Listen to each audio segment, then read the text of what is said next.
Welcome to the Hamumu Halloween Home Horror Hoedown, the podcast where we watch scary movies so you don't have to. From award-winning to completely unknown, we take them all way too seriously. I'm your host, Mike Hummel. And I'm your host, Solange Hummel. Now, warning, we use a ghoulish number of spoilers, so watch the movies first. Second warning, we don't know anything about anything, so don't take us seriously as we take these movies seriously. I learned something while watching this movie. What did you learn? It sucks to have balls. Yeah, it's true. I also learned something while watching this movie. What did you learn? Never underestimate a straight white man's propensity for violence. That was actually a pretty, powerful statement made there in the prologue of Freaky from 2020. It's kind of the only thing I liked about the prologue. Right, the prologue where he murdered a group of kids that we know nothing about. Yes. Rich kids. Yeah. Kids, I was glad to find out that it was just a prologue because I disliked these children a lot. Children, teenagers, what have you. And I was excited for them to die because they were all terrible people. Actually, it's not that I hated the prologue.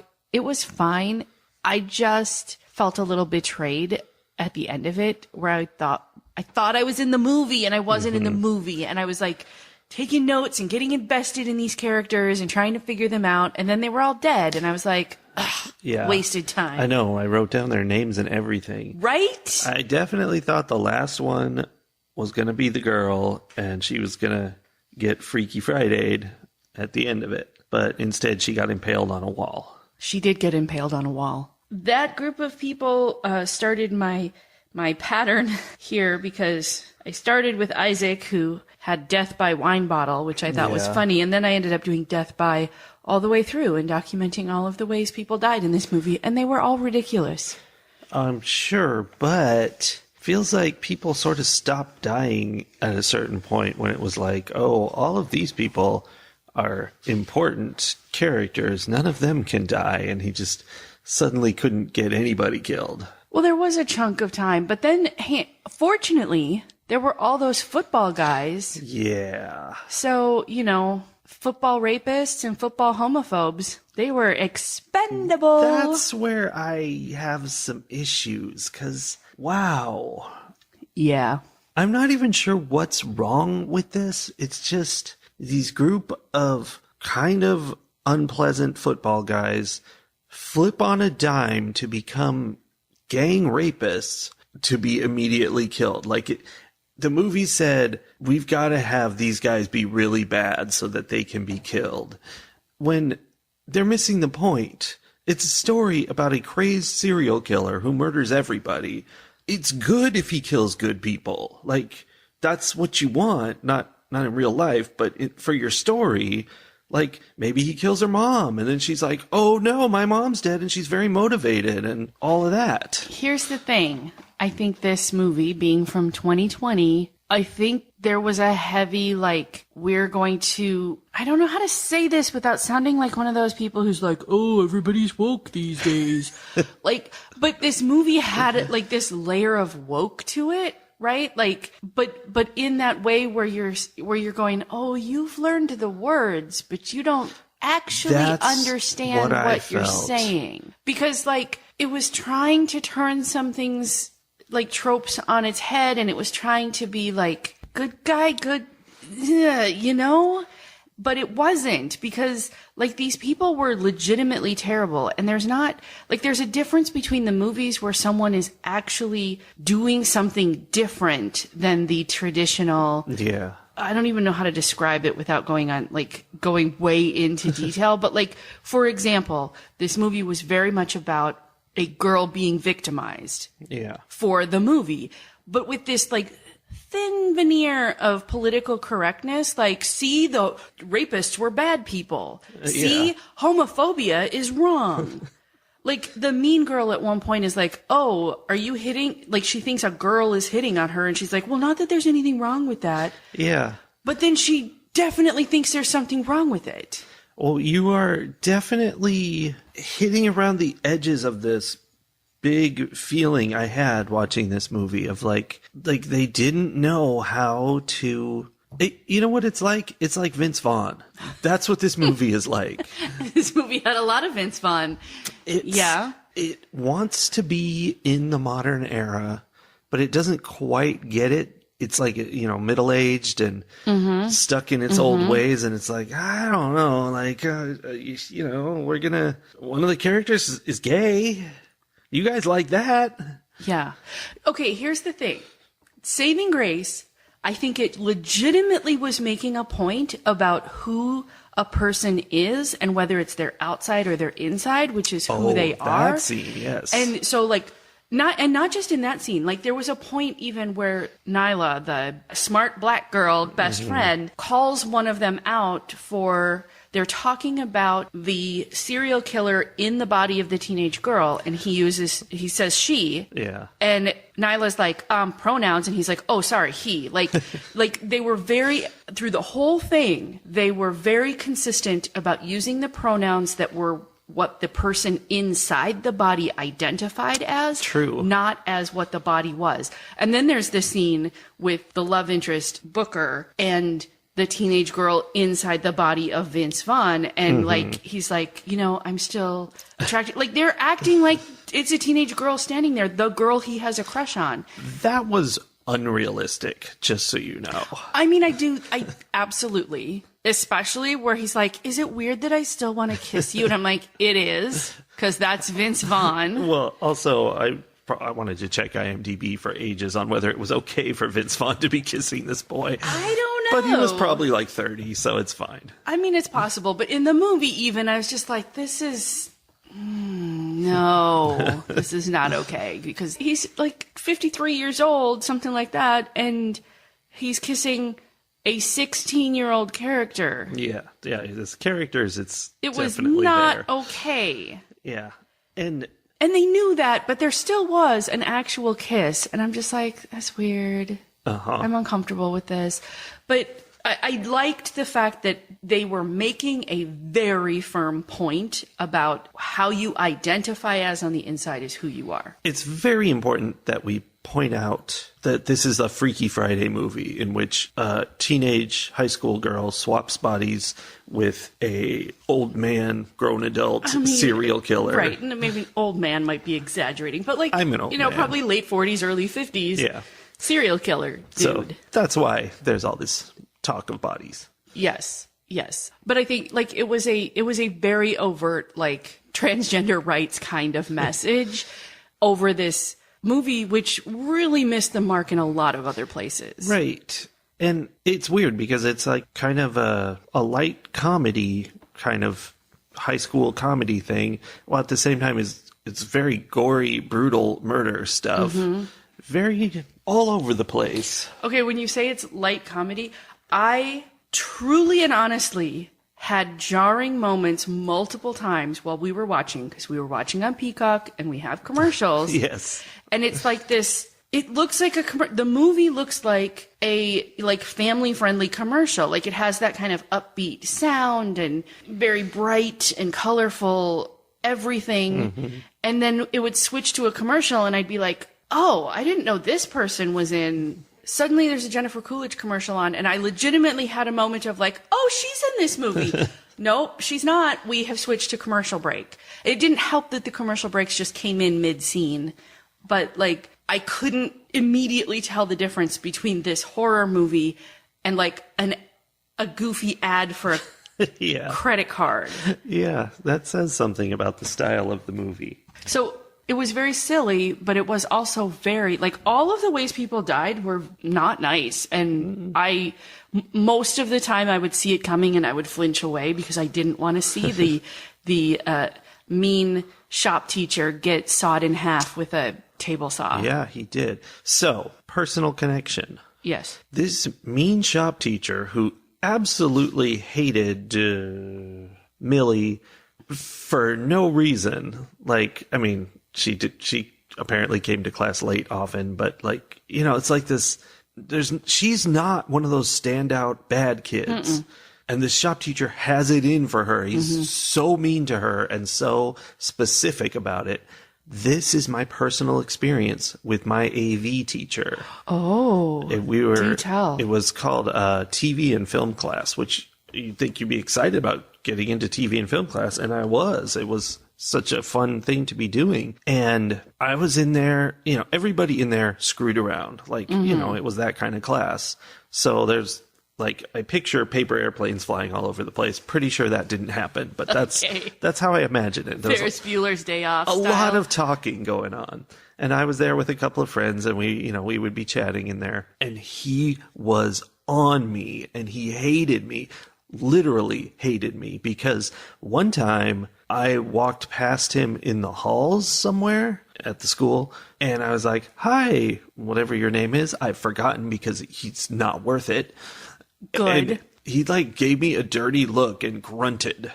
Legitimately, this is someone I hate, high school style. Wow. And I'm like, wow, I'm trying. And then, me, social issues. You were supposed to go in there and use his fancy video editing machines to make your projects. I did them at home on my multiple VCRs and things and put it all together because I didn't want to be in there after hours and doing things, and I didn't want to deal with people. It was scary business. He gave me Fs multiple times for that. It was a bad situation. Okay, honestly, were your projects awesome? Lower quality because you were using janky equipment? Yeah. Okay. But they were so well done and artistic and meaningful. I fully believe that. And here's the thing. I may be a tiny bit biased, but I'm going to say that teacher probably was intimidated by how creative and smart you were. I'm sure that's what it was. He had larger aspirations than teaching high school AV. That's how it felt. And he was stuck in this place, and he sees possibly, I'm entirely making this up, but if he saw in you something that reminded him of him at your age, and he was like, oh, this kid's going to get to go do the things that I never got to do because I'm here teaching high schoolers. Yeah. It did feel like that for real. Like he was a washed up, sad man. Yeah. But then to pick you specifically to be unhappy with is weird because you're such, I can't imagine you did anything. I think this was kind of the end of his rope all around because here's the climax of this story. Okay. Went through a quarter of that in which I probably ended up with a D, I think. It was really bad. And starting the next quarter, I was in that class again. The first day, he's like, okay, gang, you guys have been terrible. So this is... I quit. And he walks out. No, he said, these are the rules, this quarter, it's totally different. And it was harsh, the most harsh. It was you're going to be doing all this work, huge essays you're going to write about stuff. So it's not a blow-off class anymore was the gist of it, which was his issue is everybody comes in for a blow-off class of making movies. How fun. And he didn't like that. So he's like, it's going to be a real class. You're going to have to learn stuff. And then after he gave his spiel about all that, he stood up at his desk and he's like, I'll stand up here and you can come up with your, I forget what they were, but a transfer slip to get a different class. Because it was at the beginning when you could still change classes. And I was like, yeah. And I walked up there and he goes, I've got yours already for you. He literally was not kidding. He had one pre-prepared for me. Oh my God. And that's when I got to be the TA for the art class. And it was awesome because she was awesome. I mean, sounds like it worked out for the best. But what a beanbag. He was quite the beanbag. Oh, wow. Just being hated, it doesn't feel good. It's yuck. Yeah. I'm proud of you for not running him through a table saw or a Don't you think I should have? I mean, no, because then you would have been in jail. Oh. That would be bad. Yeah. Yeah, he sounds terrible, but I'm glad you didn't decide to serial kill him. Thanks. Yeah. I do try. I imagine teaching high schoolers is very difficult. I've never done it. I think it's the worst. I Worst remember possible. Being a high schooler was very difficult. And yeah, I think it takes a very specific kind of person, and a lot of the people who go into that job aren't that specific kind of person. And you burn out. It's like being a prison warden. No. Or maybe a prison guard. I guess warden is cushier. Yeah, that's the principle. Yeah. I had a story related to this too, only mine was an actual shop class. Oh, did you run your teacher through the table saw? I did not. Oh. And I would not have. It was not a negative thing. It was just watching this movie where they had to give the presentations about how they built their dog houses. I took that class. I was in that shop class where all we did for the entire trimester was build a dog house. And it was in teams, and I did next to nothing. I took very few classes that could be considered blow-off classes. Like, I worked hard in school, but I definitely took that shop class because it was going to be a blow-off class. And also because at the point when I was in high school, only boys went to the shop class. Of course. And so my friend and I were like, yeah, we're going to take shop class. It'll be all boys. We'll be the only girls in there. I see. And we pretty much were. And they didn't really care because they were learning how to build dog houses. That's the real dream. But the teacher was one of those, like, he was also toward the end of his career, I think. But I think he truly loved teaching shop. And he liked working with, you know, all these, like, boys that maybe were struggling in class, like, academic-wise, but he was teaching them how to do something with their hands. Like, he was also the guy who did car repair. Like, I don't know what they call it. It was probably just another version of shop, but like, it was woodworking. It was like printing and stuff. Like, he had an artistic bent to him that I probably didn't recognize at the time, because one of the parts of our class was like, we would design a logo. Ooh. And then we made like notepads, and we had to like glue the sides so that they were like tear off notepads, and we had to make like a clipboard and like put the metal, you know, we had to like design the board and then put the metal on. And like, there was some actual artistic design involved in some of the things that he had us do. I would have liked that class. I think you really would have. I enjoyed that part of it. I didn't dislike building a doghouse. I was just terrible at it. Oh, me too. But I would like it.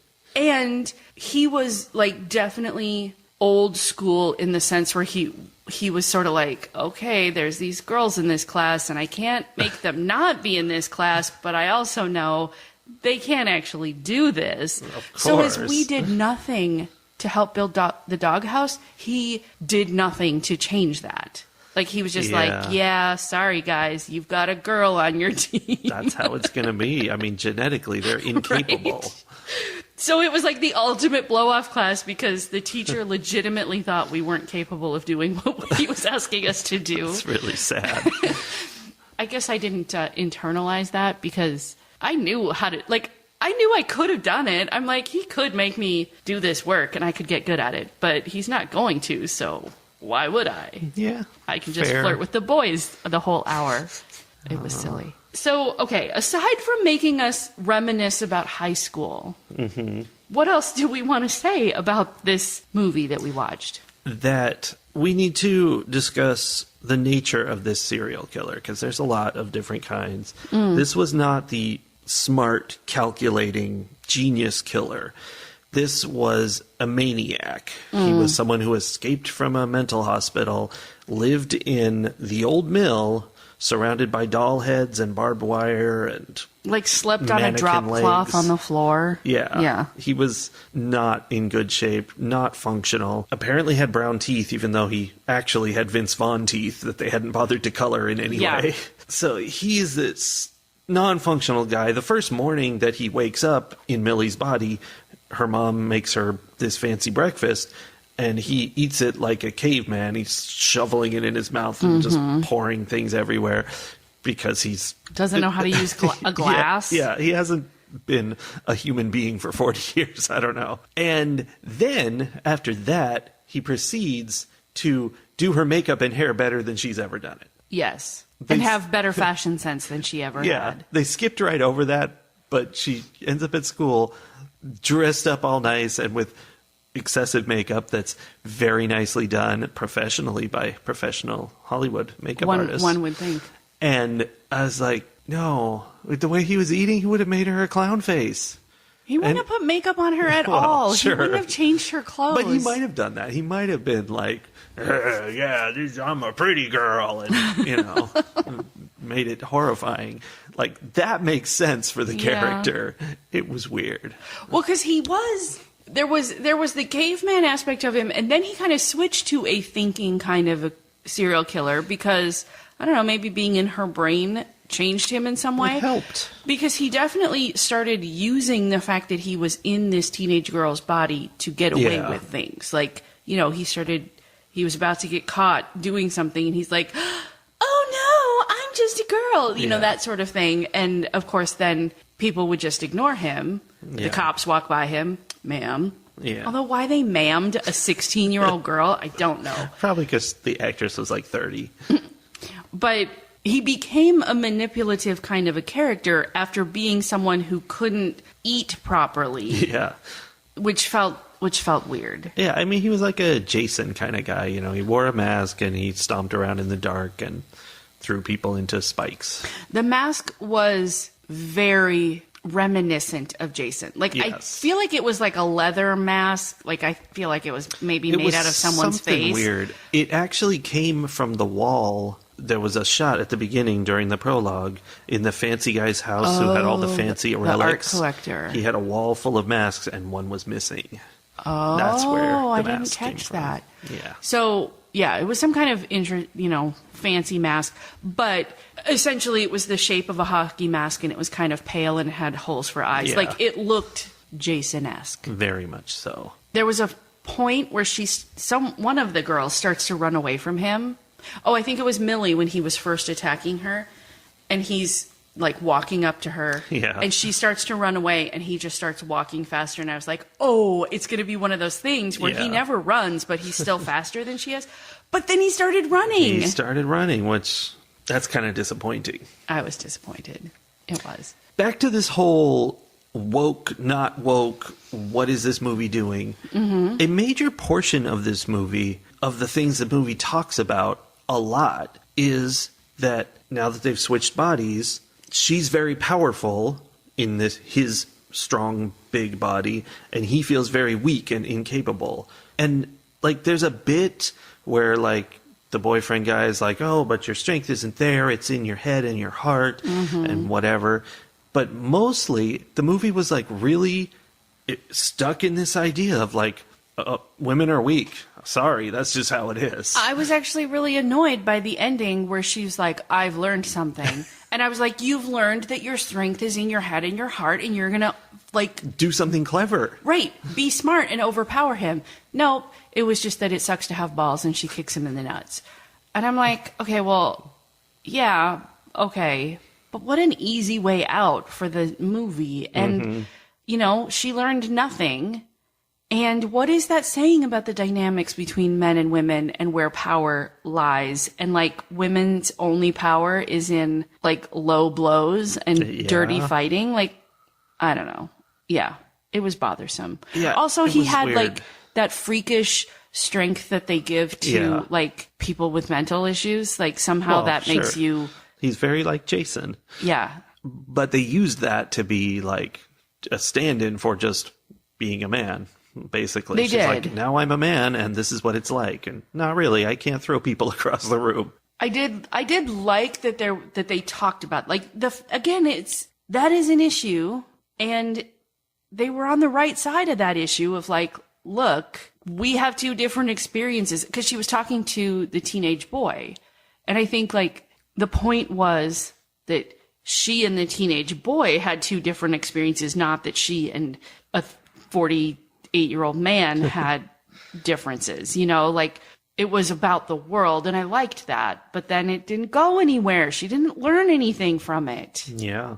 That's kind of the gist. It hinted at some important issues, but it didn't do anything with them, and that's disappointing. But it really was just a fluffy, kind of dumb movie with lots of, like, potty humor and crude teenage sex jokes, which there's a place for that. Like, obviously there's an audience for that, which is probably who they made this movie for. And that's fine. It just wasn't, I am not that audience anymore, I don't think. I'm not even sure what you call it. Like, I want to say they're politics, but it's not about politics, but it's sort of that. It's that their way of looking at the world was outdated and off, but also trying not to be. It was, hey there, fellow teens, in movie form. Well, okay, so she's got these two best friends. She's got Nyla, who's the smart black girl. Mm-hmm. Millie is obviously a good-hearted white girl in a family with troubles, right? Yes. And Joshua is their, like, sassy gay friend. Yes. Sassy gay boy friend. And so it's the three of them running around, which sounds like representation, right? Like, look, we've got a little bit of everything. This also sounds like tokenism. It was so tokenism. And they were trying to turn that on its head. Like, at one point, Joshua's like, they're running away from the butcher, and Joshua is like, you're black, I'm gay, we're so dead. Yeah. Like, they're making a point of something, but then, okay, they didn't make them die, but also they didn't do anything. They weren't whole characters. They were only there for how they reacted and interacted style. with Millie. Yes. And it was bothersome. And yeah, felt very like, we know there's something wrong with the way things are normally done, but we don't really understand. Like, we've been told there's something wrong. Yes, that's what it is. But we don't really understand what the wrong thing is. You millennials keep yelling at us. And, does this fix it? See, we put these... They didn't die. Is that what you wanted? And there was a subtle, maybe it's not subtle at all. There was a thing in the movie that just kind of encapsulated that for me. It was their secret, not handshake. It was like a secret high five that involves basically the three of them standing next to each other, and they do, a series of high five type slaps. Josh on one side, Nyla on the other, and of course, Millie in the middle. So it centers her in their special high five. And yes, that seems like nothing, but it was noticeable. I'm like, huh. So they're just there as to support what she's doing. The other thing I noticed, there was a point where I was like, so this girl got the lead role in this movie only to not be in a significant portion of the movie because she's playing the serial killer in the teenage girl's body, and the serial killer is hiding somewhere.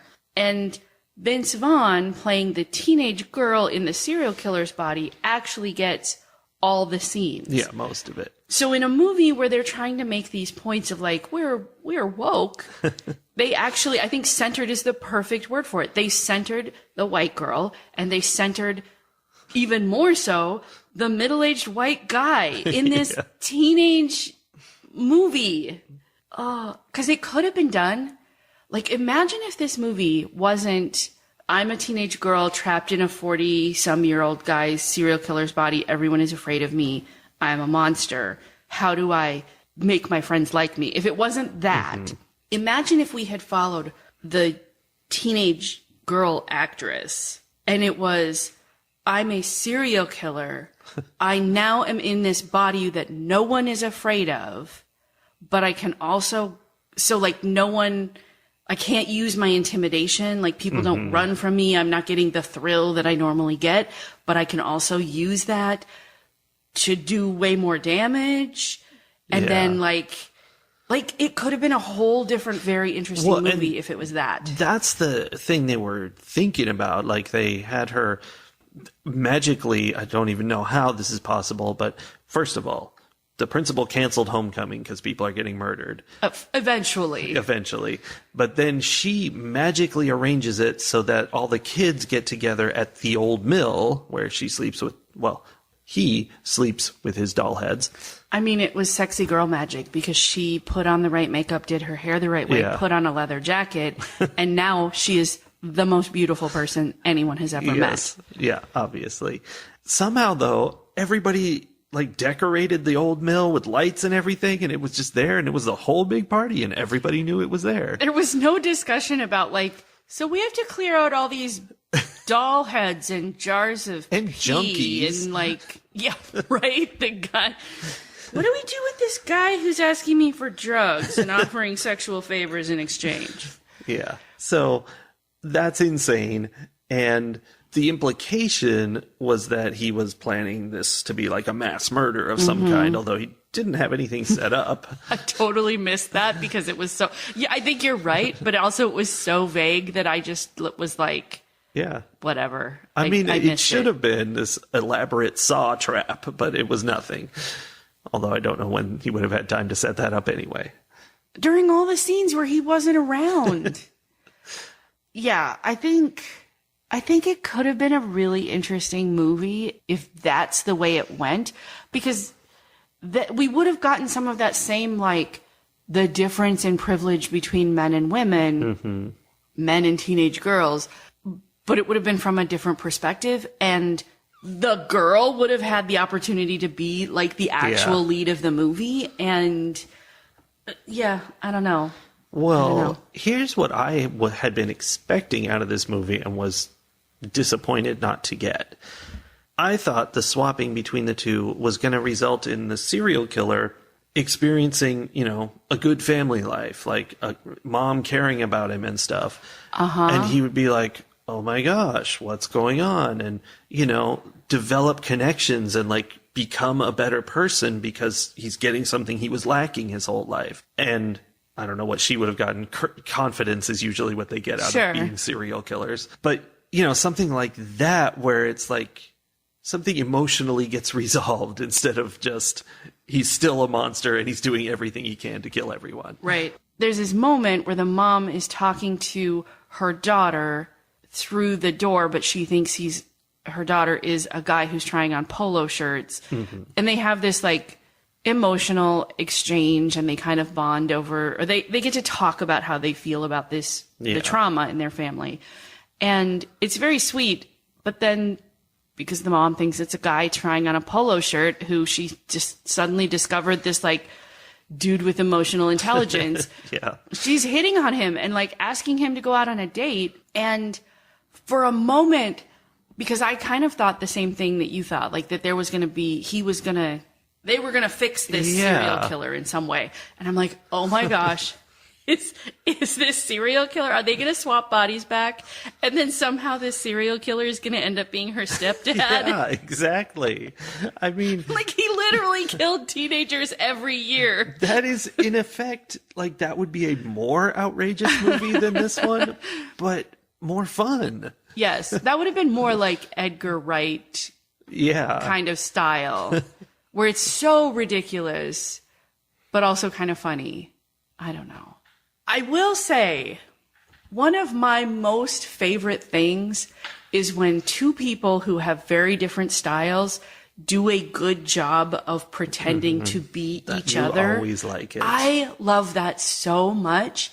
And, like, I just love watching how they use their whole bodies to become completely different people. So this actress who played Millie, for most of the movie, she is pretending to, like, she has a serial killer inside her body. And so she's like, she suddenly starts walking differently, and she, like, you could see how she leans differently as she's walking. Yeah. I'm like, there were so many nuances to what she did, and, like, how she used her eyes and her face. It was amazing. And then Vince Vaughn is, like, I mean, I feel like he's probably a pretty problematic person. I don't know of any specifics off the top of my head, but I would not be surprised. Yeah, he seems like one of those dude bro kind of guys. Know.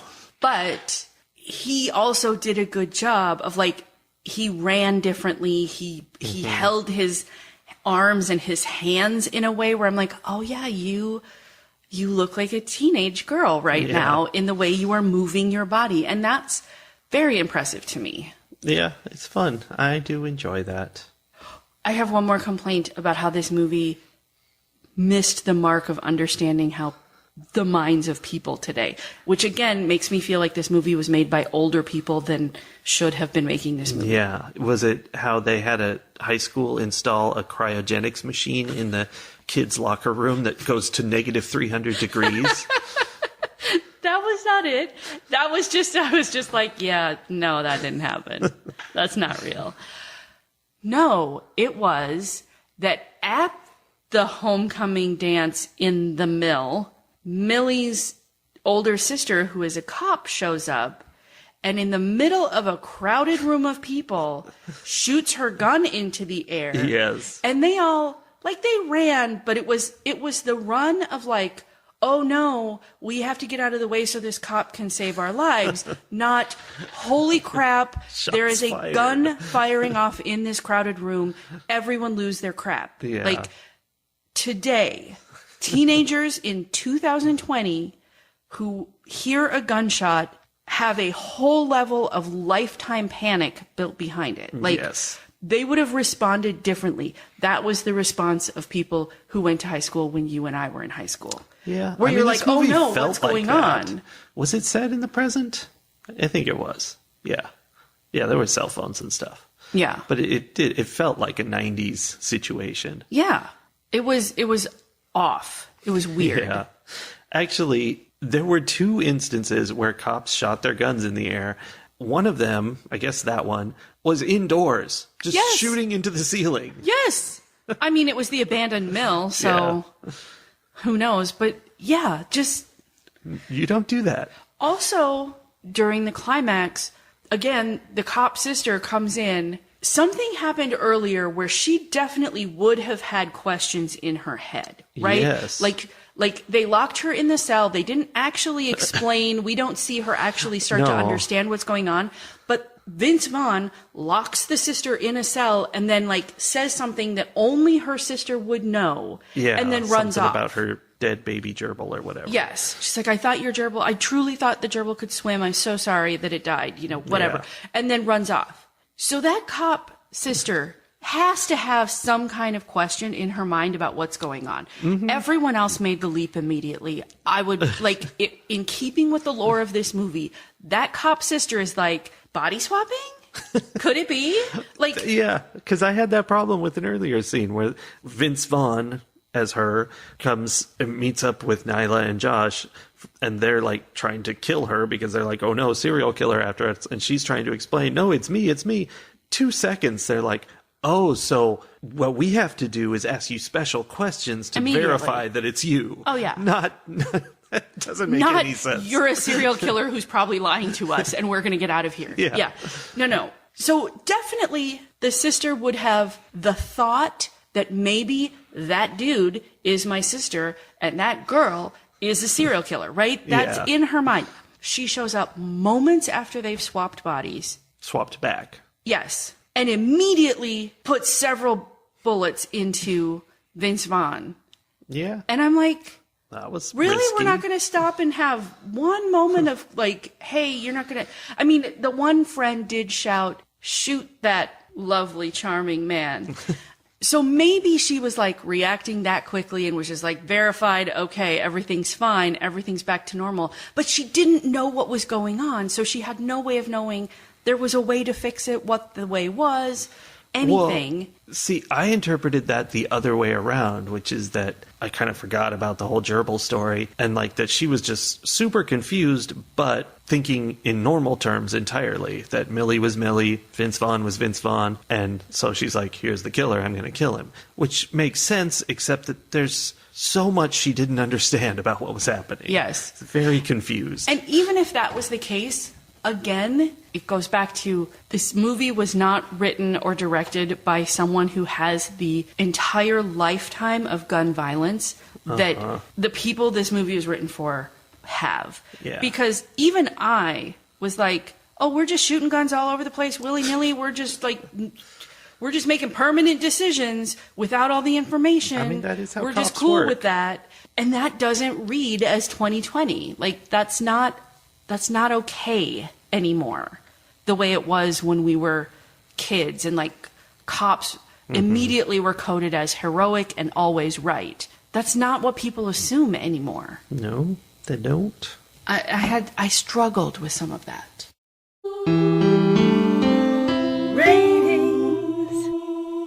So this movie was a very light and fluffy experience, like you mentioned with the commercials, how it matched them in tone. And as a result, it felt easy to watch.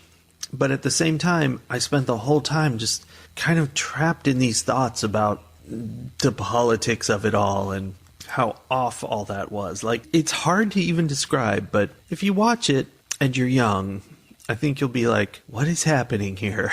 Like, maybe I'm wrong because I am old, but it felt off to me. And That also meant there were a lot of plot holes and like it didn't really make sense what was happening, but it was roughly correct, except politically. And for me, that's going to make it 2.5 Aztecian and daggers out of 5 because it's mediocre. It's kind of fun, kind of okay, but weird and off, which brings it down a little. Yeah, I don't really have anything more to add beyond that. Like, it was exactly like you said. It was light and fluffy, but the offness of it was distracting to me. Me too, yes. And like, it was supposed to be silly. I wasn't super hung up on, does all of this make sense? It clearly didn't make sense. It was ridiculous. But there was some clunkiness in how the story was told. The piece that bothered me the most was at the end when she needed to have a flashback to get us all on the same page about the 5-minute difference. When there was a problem early, like there was a plot hole about that early enough that it made me already go, oh, I see what they're going to do.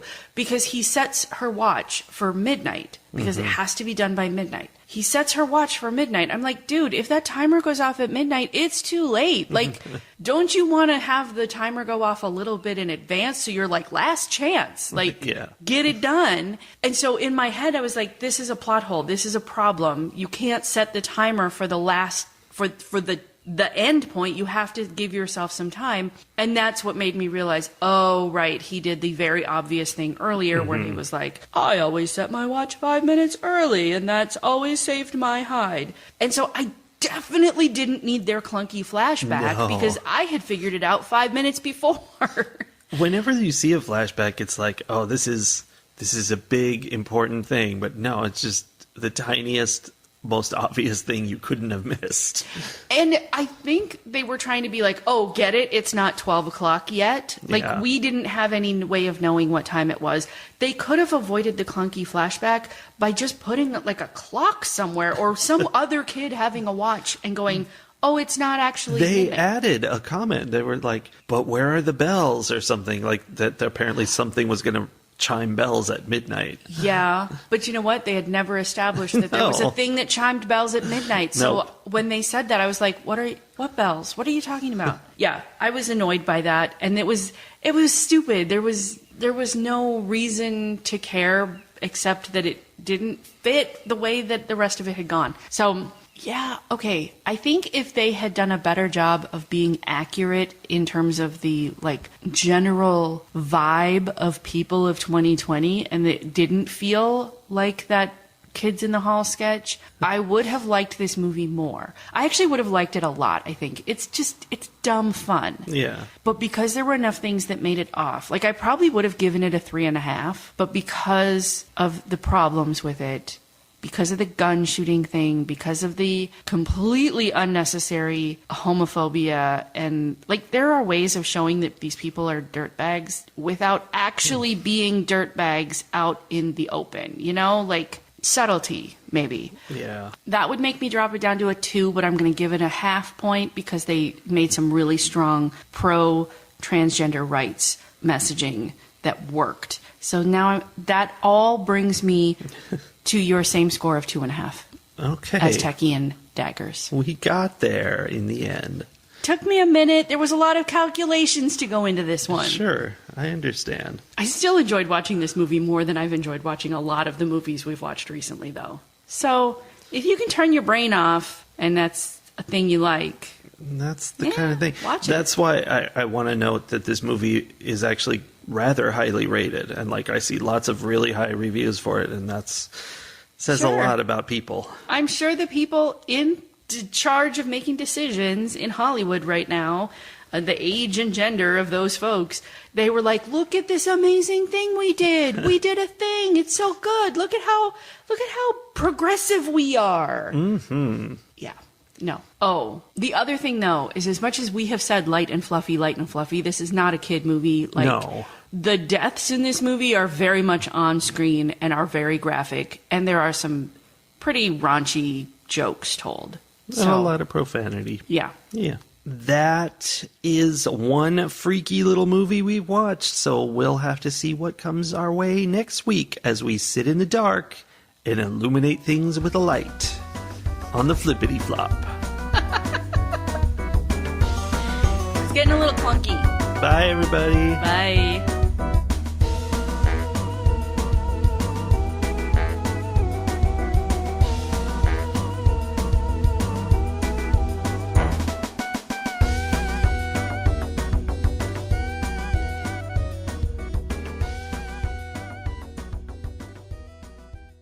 Jelly Belly.